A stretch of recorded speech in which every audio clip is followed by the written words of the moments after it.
کبھی کبھی انسان کی اصل پہچان اس وقت سامنے آتی ہے جب اس کے سامنے دولت اور لالچ دونوں موجود ہوں۔ سوچئے، اگر آپ کو زمین کھودتے ہوئے سونے سے بھرا ایک صندوق مل جائے اور کوئی دیکھنے والا بھی نہ ہو تو آپ کیا کریں گے؟ یہ کہانی ہے ایک ایسے انسان کی جس نے دولت کے بجائے امانت اور دیانت کو چنا، اور پھر ایسا واقعہ پیش آیا جس نے پوری بستی کو حیران کر دیا۔ کئی 100 سال پہلے بغداد کے قریب ایک چھوٹی سی بستی ہوا کرتی تھی۔ یہ بستی سادہ لوگوں کی بستی تھی۔ مٹی کے گھر، تنگ گلیاں اور چاروں طرف سرسبز کھیت اس جگہ کی پہچان تھے۔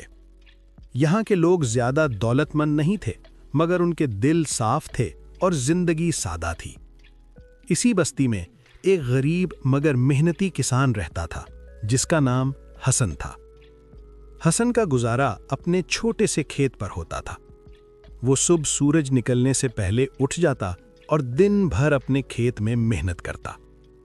گرمی ہو یا سردی، تیز دھوپ ہو یا آندھی، حسن کبھی اپنی محنت سے پیچھے نہیں ہٹتا تھا۔ اس کے دل میں ایک ہی امید ہوتی تھی کہ اللہ اس کی محنت میں برکت دے گا۔ حسن کی بیوی اور 2 چھوٹے بچے بھی تھے۔ گھر کے حالات بہت اچھے نہیں تھے، مگر حسن ہمیشہ اللہ پر بھروسہ رکھتا تھا۔ وہ اکثر اپنے بچوں سے کہتا تھا، بیٹا، رزق اللہ کے ہاتھ میں ہے، انسان کو صرف محنت اور سچائی کا راستہ اختیار کرنا چاہیے۔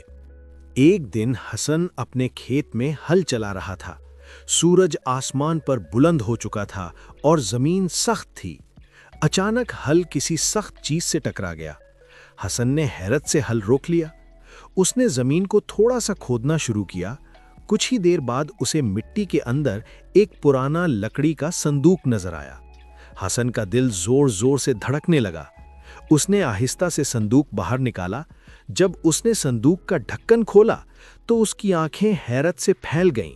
صندوق سونے کے سکوں سے بھرا ہوا تھا۔ چمکتے ہوئے سونے کے سکے سورج کی روشنی میں جگمگا رہے تھے۔ حسن چند لمحوں تک خاموش کھڑا رہا۔ اس کے دل میں عجیب سی کشمکش شروع ہو گئی۔ وہ سوچنے لگا، اگر میں یہ سونا اپنے پاس رکھ لوں تو میری ساری غربت ختم ہو جائے گی، میرے بچوں کو کبھی تکلیف نہیں ہوگی۔ مگر پھر اس کے دل میں ایک اور خیال آیا، یہ سونا میرا نہیں ہے، یہ کسی اور کی امانت ہے جو زمین میں چھپ گیا ہوگا۔ حسن نے گہری سانس لی۔ اس نے آسمان کی طرف دیکھا اور آہستہ سے کہا، اے اللہ، مجھے صحیح راستہ دکھا۔ کچھ دیر سوچنے کے بعد حسن نے فیصلہ کر لیا، وہ یہ صندوق اپنے پاس نہیں رکھے گا۔ حسن صندوق اٹھا کر سیدھا بستی کے قاضی کے پاس چلا گیا۔ قاضی اس علاقے کا سب سے معزز اور انصاف پسند شخص تھا۔ جب حسن قاضی کے سامنے پہنچا تو اس نے ساری بات سچ سچ بتا دی۔ قاضی نے حیرت سے پوچھا، تمہیں یہ صندوق کھیت میں ملا اور تم اسے اپنے پاس رکھنے کے بجائے یہاں لے آئے؟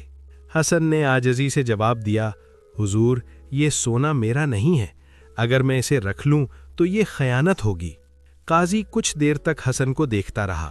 اس کی آنکھوں میں حیرت اور احترام دونوں تھے۔ قاضی نے اعلان کروایا کہ جس کسی کا یہ صندوق ہو وہ آ کر اپنا دعویٰ پیش کرے۔ چند دن گزر گئے، مگر کوئی شخص اس صندوق کا مالک بن کر سامنے نہ آیا۔ پھر قاضی نے بستی کے لوگوں کو جمع کیا۔ اس نے سب کے سامنے کہا، یہ صندوق حسن کو اس کے کھیت میں ملا ہے اور اس نے ایمانداری کا ثبوت دیتے ہوئے اسے ہمارے حوالے کیا ہے۔ لوگ خاموشی سے سن رہے تھے۔